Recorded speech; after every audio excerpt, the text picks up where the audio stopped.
একদিন একজন গরিব লোক রাস্তায় 10টি টাকা পেল। সে ভাবতে লাগলো, এই 10 টাকায় কি কেনা যাবে। সারাদিন এই 10টি টাকার চিন্তায় সে সময় নষ্ট করে ফেলল। পরে সেই 10 টাকা ফেলে দিল। সে বলল, হে আল্লাহ, এই 10 টাকার জন্য আমি আজ সকাল থেকে আপনাকে একবারও স্মরণ করিনি। সেই সব লোক আপনাকে কিভাবে স্মরণ করে যাদের লাখ টাকা আছে? আল্লাহ সুদ হারাম করে দিয়েছেন, আমরা ব্যাংক বানিয়েছি। আল্লাহ জীবনকে সীমিত করেছেন, আমরা ঘড়ি বানিয়েছি। আল্লাহ পর্দার হুকুম দিয়েছেন, আমরা টিভি, ডিভিডি, ডিশ দিয়ে বেহায়ামি সর্বসাধারণের জন্য করে দিয়েছি। আল্লাহ বলেন, কোরআনে তোমাদের সফলতা, আমরা অক্সফোর্ডের বইকে সফলতা বানিয়ে নিয়েছি। আল্লাহ মিথ্যা বলা নিষেধ করেছেন, আর আমরা এপ্রিল ফুল পালন করা শুরু করে দিয়েছি। আল্লাহ বৃদ্ধ বয়সে মা বাবার সেবা করতে বলেছেন, আমরা বৃদ্ধাশ্রম বানিয়ে ফেলেছি। আজ মুসলমান এই জন্য দুশ্চিন্তায় যে যাকে খুশি করার তাকেই তো রাগিয়ে ফেলেছি।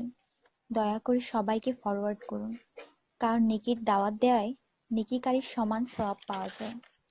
একটু ভাবুন, আজান যখন হয় তখন টিভির ভলিউম কমানো হয়, কিন্তু নজর টিভিতেই থাকে।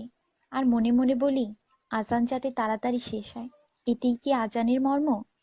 আপনি নিজে আপনার মনকে প্রশ্ন করুন।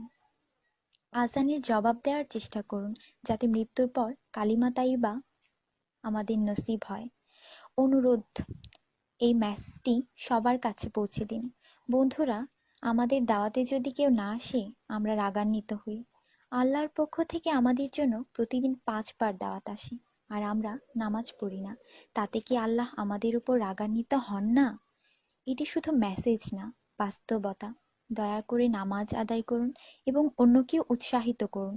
যিনি এই মেসেজ পড়েন তাদের উপর আল্লাহ আরও রহমত দিন, এবং যিনি এই মেসেজ ফরওয়ার্ড করেন তার ভালো ইচ্ছা আল্লাহ পূরণ করুন এবং হিদায়াত করুন। নামাজের চিন্তা করুন, ব্যালেন্সের না। আজান শুনে উঠুন রিংটোনের মতো।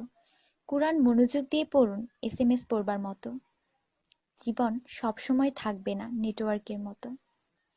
নামাজ ত্যাগ করা মানে আল্লাহকে রাগান্বিত করা। ফজর 6 মিনিট, জোহর 15 মিনিট, আসর 8 মিনিট, মাগরিব 10 মিনিট, এশা 18 মিনিট, মোট 57 মিনিট। 80% লোক এই মেসেজ ফরওয়ার্ড করে না।